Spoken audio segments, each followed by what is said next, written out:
So, what if the spiritual center of the world was actually shifting, moving from the west to the east? Today we're diving into a theological framework that argues exactly that. It proposes a pretty dramatic new mission for the church, one that's all about discipling nations, and it all supposedly starts in Asia. Let's just jump right in with the big question that really sits at the heart of this entire idea. What if the whole point of faith isn't about escaping Earth for heaven, but about completely transforming Earth into heaven? I mean, think about it. That perspective suggests the ultimate plan is to get the world ready for heaven to come down here. And that single shift in thinking changes absolutely everything. Okay, so if the goal is to transform the Earth, what does that transformation actually look like? Well, the first step, according to this framework, is to understand the ultimate plan it lays out for every single nation on the planet. Right off the bat, this framework just completely flips a very common script. The idea that humanity's main goal is to ascend to heaven. This says, nope, the real conclusion is heaven descending to a restored Earth. The whole idea is a full restoration of the world, with a permanent divine presence right here. It makes the entire mission incredibly Earth-centric. Now, at the very core of this plan is a concept they call the God-given destiny, or GGD for short. The big idea here is that every nation was created with a unique divine purpose. So the mission isn't about creating some kind of global monoculture. It's about helping each nation unlock and fulfill its own original divine blueprint. So how do you unlock that destiny? Well, according to this framework, a nation's true purpose can only be fulfilled when three key things are perfectly aligned: God, the people and their leaders, and the physical land itself. The idea is you just can't separate one from the others. They're all connected.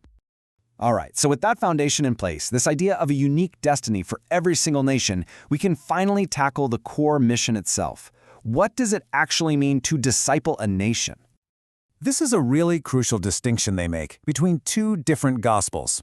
There's the gospel of salvation, which most of us are familiar with. It focuses on saving individual souls for heaven. But then there's the gospel of the kingdom, which is what drives this whole mandate. That one is all about transforming entire nations on earth.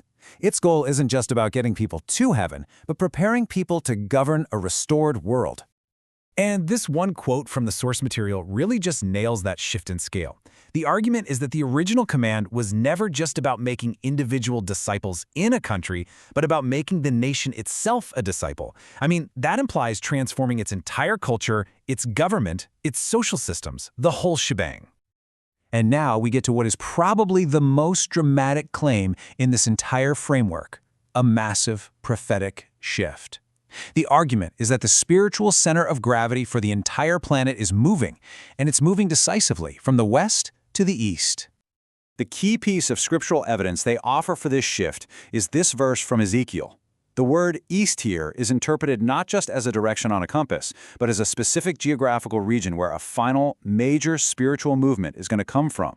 And that specific destination is Asia. When they say the East Gate, they mean the entire continent. We're talking major powers like China and India, all the way to places like Singapore, Australia, and the Pacific Islands. This is the spot where they expect the next big spiritual wave to happen. But why Asia? Well, a huge part of the reasoning comes down to demographics.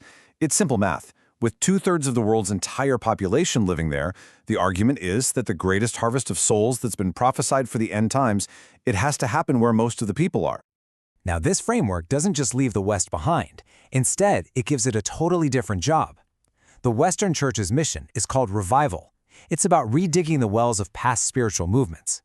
But Asia's mission is restoration, which means digging entirely new wells to fulfill all the prophecies that are still left and, well, bring this whole era to a close. So if the goal is to disciple nations and the big focus is on Asia, how is that supposed to happen in the real world? Let's take a look at the three-part strategy that's being proposed. The strategy is basically a three-pronged approach. First, you occupy society. That means believers should intentionally seek positions of influence in government, in media, in the arts. Second, deploy prayer. And we're not talking about just any prayer, but a 24/7 targeted effort aimed specifically at unlocking that God-given destiny for a nation. And third is something called economic evangelism, which is all about moving the church into the marketplace to solve real-world problems and show its value.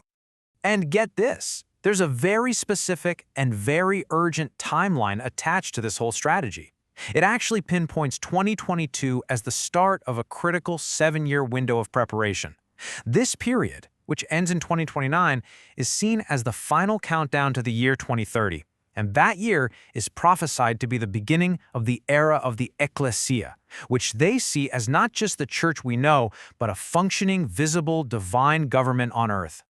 So after all this strategy, this prophetic shift to Asia, this whole reframing of the mission, where does it all actually lead?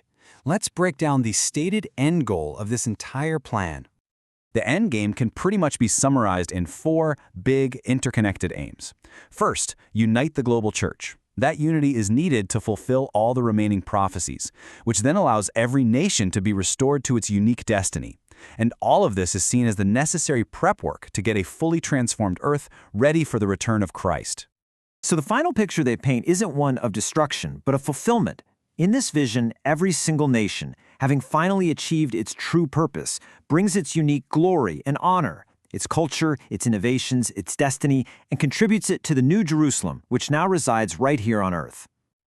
You know, when you boil it all down, this framework completely redefines faith. It moves it from being a purely private individual experience to a public, national, and even political force for transformation.